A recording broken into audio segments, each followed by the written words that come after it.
one real negative that's come out of this, there's been some real positives, in terms of productivity and that kind of thing, is surprises like that from the remote work experiment. But there's been some negatives, and one of the big negatives is burnout. People are burned out, and the workloads a lot of times didn't let up. But adapting to a remote work environment, you just have to do things a little differently than you did when you're in an office. Good morning, HR. I'm Mike Coffey, and this is the podcast where I talk to business leaders about bringing people together to create value for shareholders, customers, and the community. Please follow, rate, and review Good Morning HR on Apple Podcasts, Stitcher, Spotify, or wherever you get your podcasts. You can also find us on Facebook at Good Morning HR Podcast.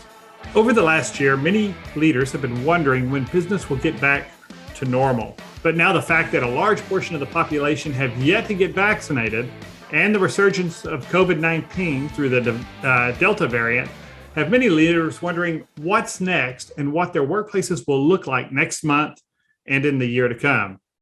My guest today says that although the new normal is a moving target, there are many things that business leaders can do to maintain an agile and productive workforce.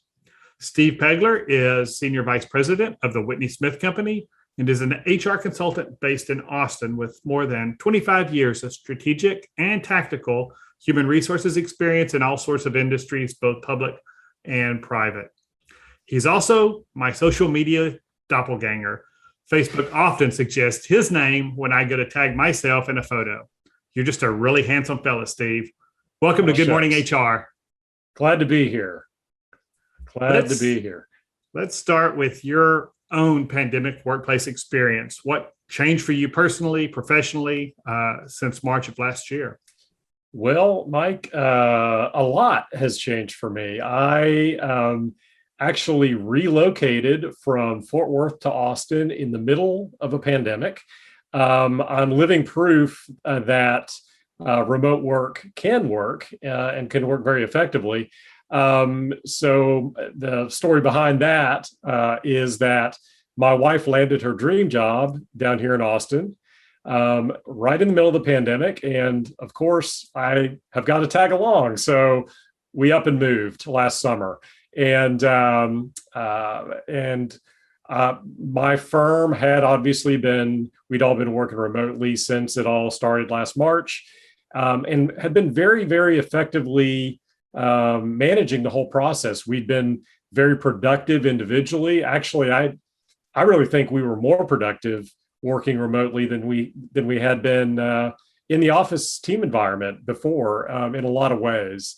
And that's my personal opinion, but I really didn't miss a beat when I moved to Austin and was able to serve my clients just as effectively as I had before, in sort of a new world that we were all operating in. Fortunately, we have the technology to do it now. I'm not so sure this would have worked out just 5 years ago, but anyway, that's my story. Yeah, and if you can't live in Fort Worth, Austin is like a second best. It's like Fort Worth with 3 times the traffic. So it's not too bad. Good music. Yeah. So on the professional side, you talk to as many employers probably as I do in all kinds of industries every day. What are you hearing from them? What's the consensus about whether they're ready to return to workplaces full time or part time or hybrid? What are employers telling you? Well, it's a real moving target. It seemed like about a month ago that we were just about to have all this behind us. And most of my clients had either already brought people back to the office, most of the people back to the office, or were planning to in the very near future. And a lot of people are throwing on the brakes on that. With the Delta variant, people are definitely more freaked out now.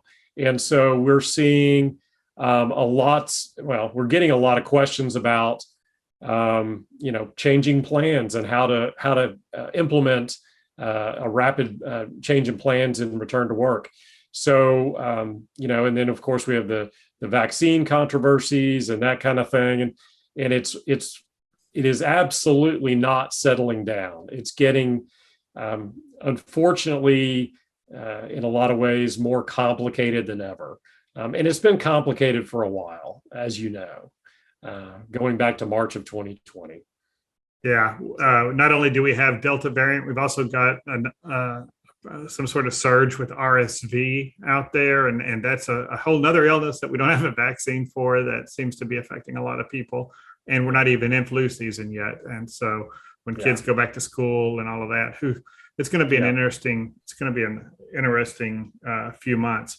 What are you telling clients as they come to you and say, okay, we've got these concerns, we've got these employees with these concerns, but we're trying to decide, are people more productive in-house? You said you were, you felt like Whitney Smith Company was just as productive with everybody remote. And certainly we feel that way at Imperative. By all our measures, our productivity is higher.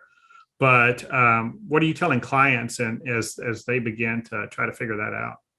Well, and there's a lot to talk about with regard to that topic. I mean, not every job is or was or will be set up to do remotely.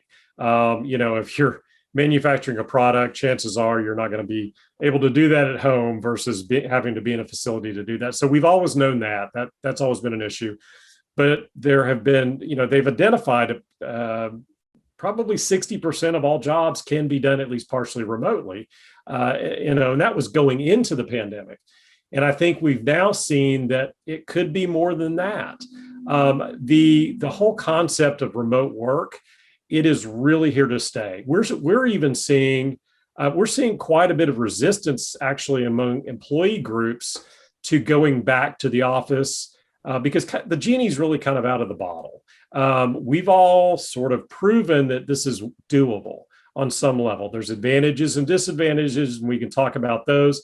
But for the most part, for a company to successfully argue that, gosh, we did this for a while, we need everybody back now.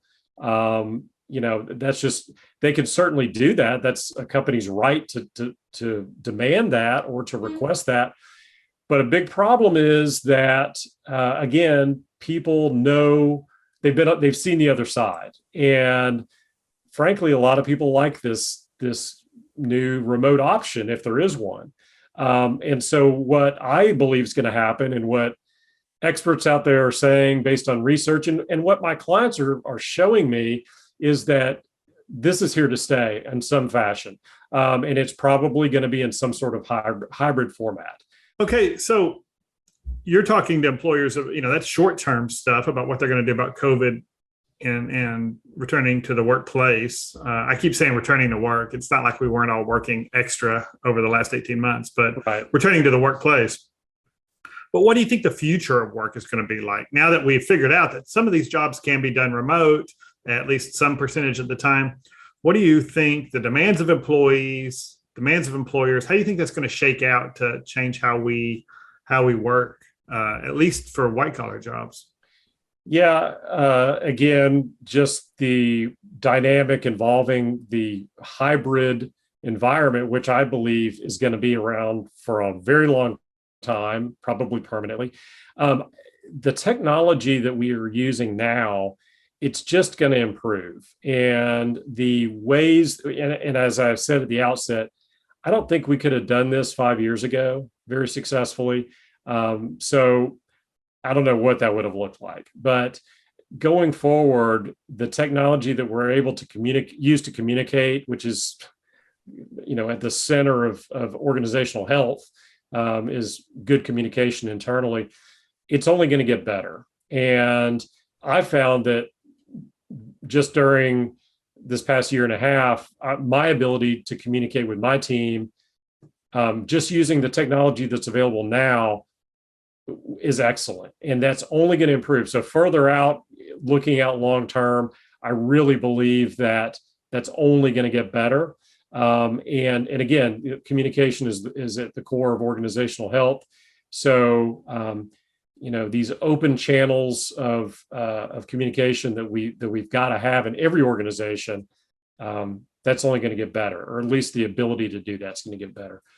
As far as how employers may manage a workforce into the future, this is the whole COVID event is a defining moment in the workplace, certainly, obviously in all of our lives, but in just how we get work done.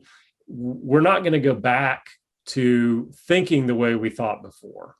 And so what the distant future looks like, I can't predict it, but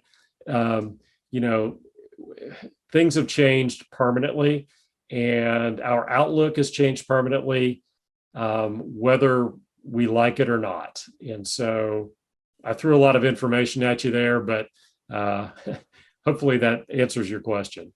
So, well, back when you and I were starting our careers a few years ago, there was a really popular concept of management by walking around. Mm-hmm. And I think we've spent a good part of our careers trying to talk employers out of that process, out of that being their primary employee management tool. But I think there's going to be a lot of organizations that aren't ready to give that up, or a lot of managers who've relied on that crutch rather than using other tools to manage their employees. What would you say to a manager who says, if I can't see my employees, how do I know that they're productive?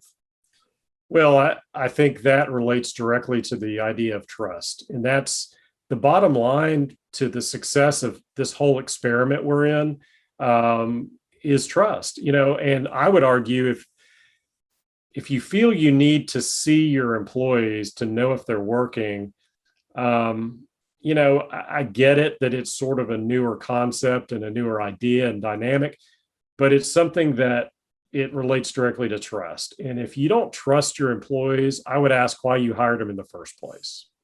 So, because they were the cheapest thing I could find. They were the cheapest thing. And I know you've been doing this for a while. You're probably not, meeting with your people every day or maybe every week. I'm not sure, but you're obviously, you've got a great organization that's working, and so your folks must be doing something right, and you're not seeing them every day. So, you're living proof of that, and our firm is too. But it comes down to trust. And it's the whole management by walking around. Sure, but that also kind of the first thing that pops in my mind when you use that phrase is micromanagement, and nobody likes that. And it relates, back to the whole topic of communication and the technology we have. You want to be able to communicate with your team if they're working remotely, and the more communication you have, the more effective everything's going to be. And so, but also you could probably micromanage somebody remotely too.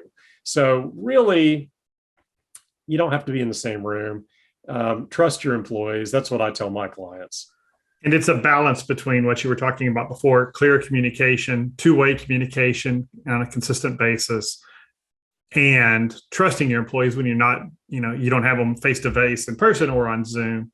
Like our team, my senior team and I, for years and years, have had a 90-minute meeting every Friday where we go through key metrics and discuss challenges we're facing and resolve issues.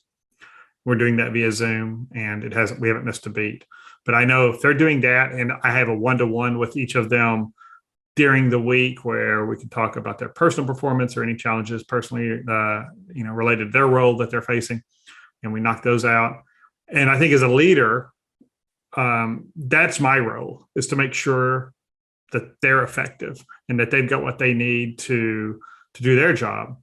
And then, and so that's 90 minutes plus an hour for each one, 2.5 hours out of 40 plus each week.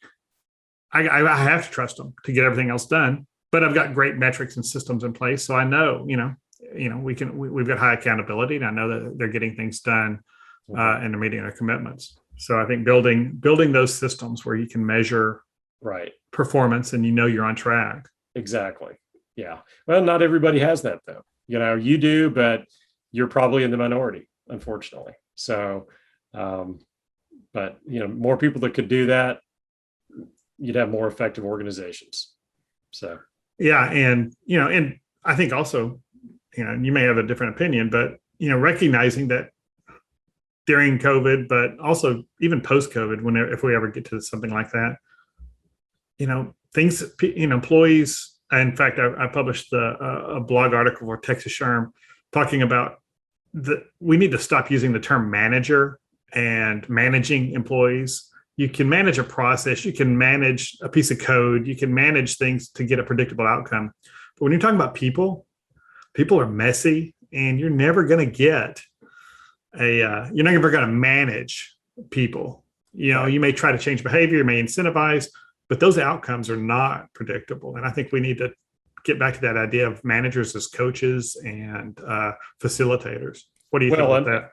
And I actually rarely use the term manager anymore. I use the term leader, yeah. And for that reason, really. And, I agree with you 100%. I used to say the term hiring manager was usually an oxymoron, because they would never get around to hiring somebody. And once they did, they would never actually manage them.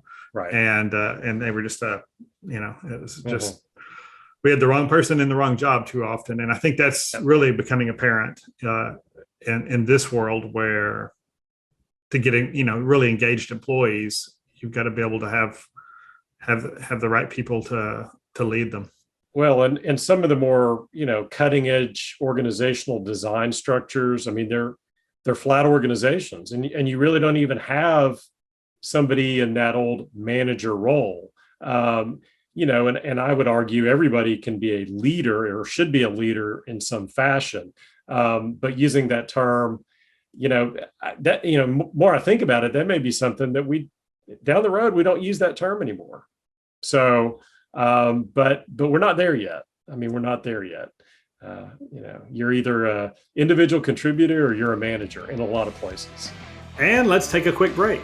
Good Morning HR is brought to you by Imperative, premium background checks with fast and friendly service.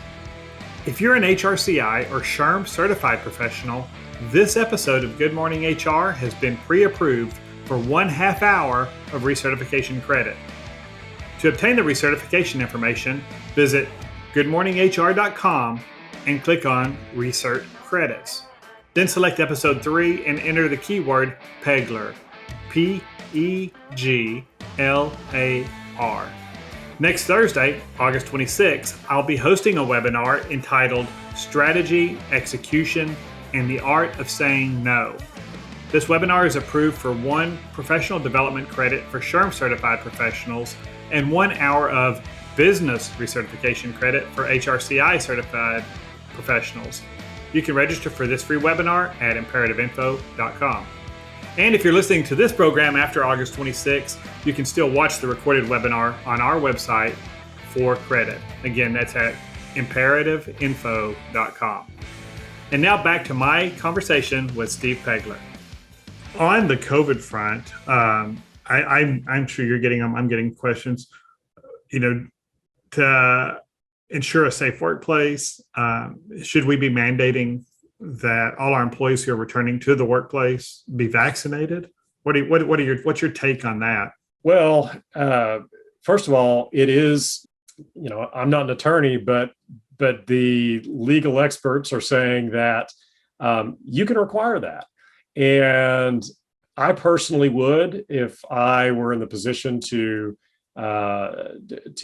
mandate that. I have some clients that are. I have a lot of clients that aren't. A lot of clients that probably want to, and they realize how controversial all that is for whatever reason. I don't quite understand why it's so controversial, but it is. And so, what I try to tell clients is, look, you have a duty under, for example, the OSHA general duty clause, that kind of thing, where you have to have provide a safe workplace for your employees, period. So, vaccines are scientifically proven to work, and that's what I believe. And if it's my organization, I can require it as a condition of employment that you're vaccinated, but you don't have to do that. Your other organizations certainly don't have to do that. but you got to keep your people safe. And early on in the pandemic, before, and yes, I've gotten these kind of questions since this all started.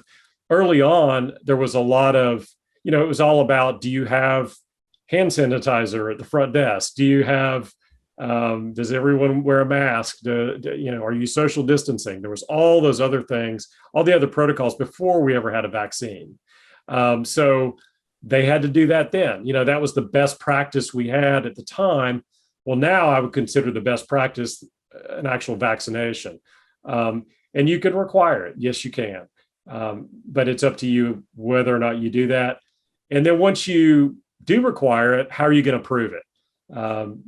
I've got clients that are asking to see vaccination cards, and you can do that as long as you don't really ask any more questions beyond that fact.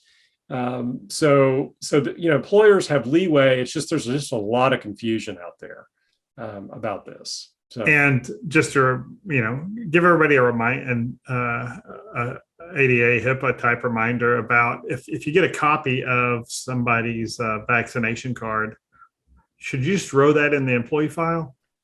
No. And we've recommended for years pre-COVID, if ideally you have a whole separate file with any sort of confidential information like that, and you have, as far as HIPAA, and I'm certainly no HIPAA expert, but you do, if you have access to protected medical and protected health information as an employer, you got to make sure that that's actually protected.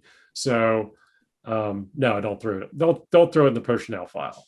Yeah. And what about other screening? Are you seeing many employers continue to do some sort of symptom screening as people enter the workplace, or any other kind of protocols like that? I know some counties are requiring that, have gone back to mask mandates. I think Travis County, where you're at, has done that. Yeah, that's true. And the symptom screening, I don't hear nearly as much about that. And frankly, I haven't gone out and visited as many clients naturally as I used to. Even earlier on in the pandemic, I was seeing, what people were doing a little more, but it's, some people still do it, others don't. But again, the bottom line is doing whatever you can to keep a safe workplace. And beyond the pandemic, I think we're seeing other changes in the workplaces as well. Everything that happened after George Floyd's murder last May 25th has, brought a lot of awareness to workplaces about DEI issues and the importance of being more than just performative in how we address those issues. What do you think the workplace is going to look like on that front going forward? It's a good question. We actually, in my firm, we had, we obviously noticed all this last year when it was really ramping up. And we've done diversity training for years, but everything went to the next level this past year. We actually created a really deep dive program for diversity and equity and inclusion that, incorporated things that may not have been in there before, like specific anti-racism training. So it's really, really ramped up. It's interesting because there's obviously no shortage of HR topics or issues that are popping up all the time. That whole dynamic really kind of settled down for a while, and now it's back. I've had more inquiries lately into, what can you do for us in terms of DEI training and program implementation lately than I had in the previous 3 or 4 months. I don't know why. It's good. I'm glad to hear that. And I don't know what's behind that necessarily, but yeah, it sort of has kind of cycled a little bit. But I think moving forward, that is a topic that's going to be at the forefront in general for the foreseeable future, and it should be. Yeah, and I think a lot of employers during COVID, we were aware of that and all that was going on with BLM protests and the conversation around all of those things in the workplace. But we weren't hiring people there as much during certainly my background check backlog back then was pretty light. We weren't hiring as many people, so it wasn't something we were thinking about. And as ever, we waited till now we're hiring a crap ton of people and we're all running around trying to find candidates. And we're at the same time thinking, oh yeah, we should be doing something to make sure we're being more equitable and fair in how we recruit and select employees. And now we're driving down the highway trying to change the tires on the car, trying to figure some of that out.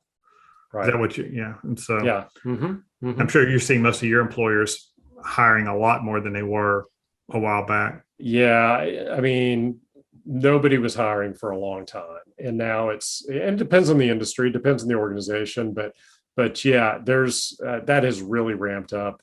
And the folks that do recruiting in our firm are a lot busier now than I believe they were, last fall. And I'm reading that this is even, well into the future, this is going to be an challenge. Getting the right talent on board is going to be harder and harder just because of the demographics of the number of available workers seems to be continuing to decline.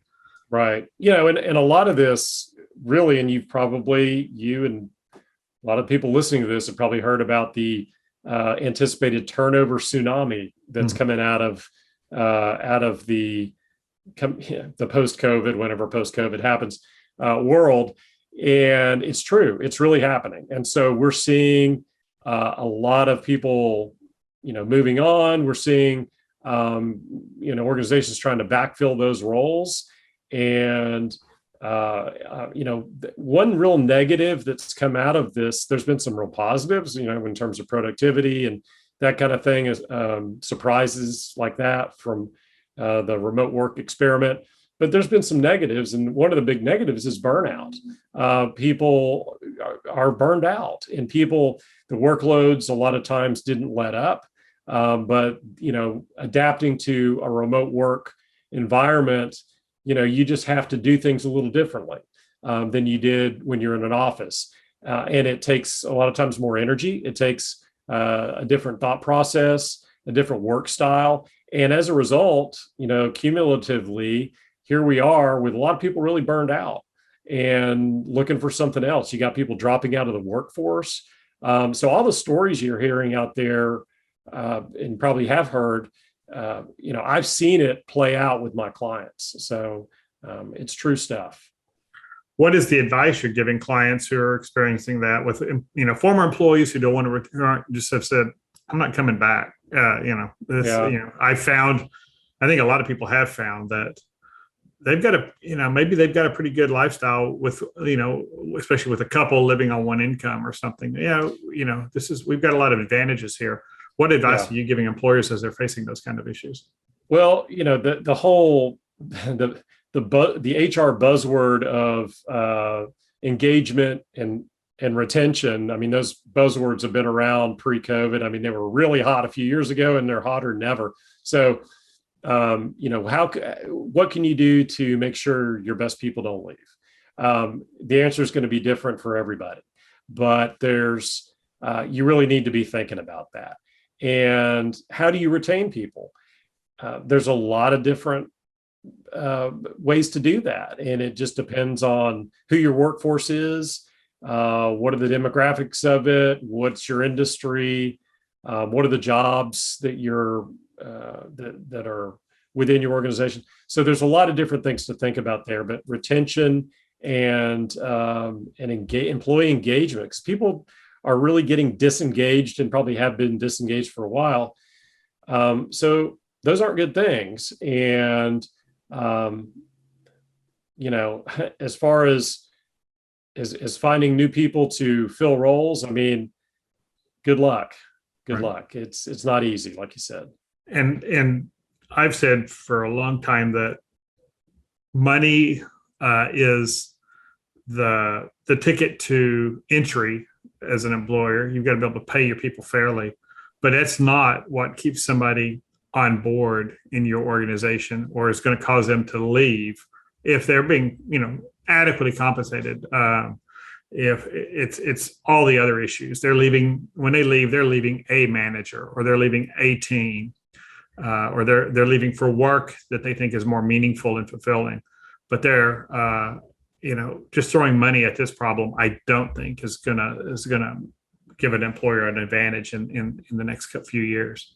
Well, I would agree. And, the technical term, I think for compensation, if you're a organizational psychologist, is, I believe the term is, money and compensation. It's a hygiene issue. It's like if you get to a certain level of pay, that's great, but beyond that, it has diminishing returns. So there are other motivators called satisfiers, I believe is the term, that really, the intrinsic worth of the job, the challenge, the professional growth, all that stuff. I mean, really, you got to pay somebody a certain, everybody's got a bottom dollar, and you usually need to go above that if you want to attract and retain somebody. But really, if you want to keep them, if you really want to retain them, it's got to be a lot more than just the money. Well, there's a ton more to explore here, and I'm sure we'll dig deeper in future episodes, but that's all the time we have this week. Thanks for joining us, Steve. Thanks for having me. And thank you for listening. You can find previous episodes, show notes, and contact info for Steve at goodmorninghr.com or on Facebook, Instagram, or YouTube. And don't forget to follow us wherever you get your podcasts. Rob Upchurch is our technical producer, and Imperatives marketing coordinator, Katie Bautista, keeps the trains running on time. And I'm Mike Coffey. As always, don't hesitate to reach out to me if I can be of service to you professionally or personally. I'll see you next week, and until then, be well and keep your chin up.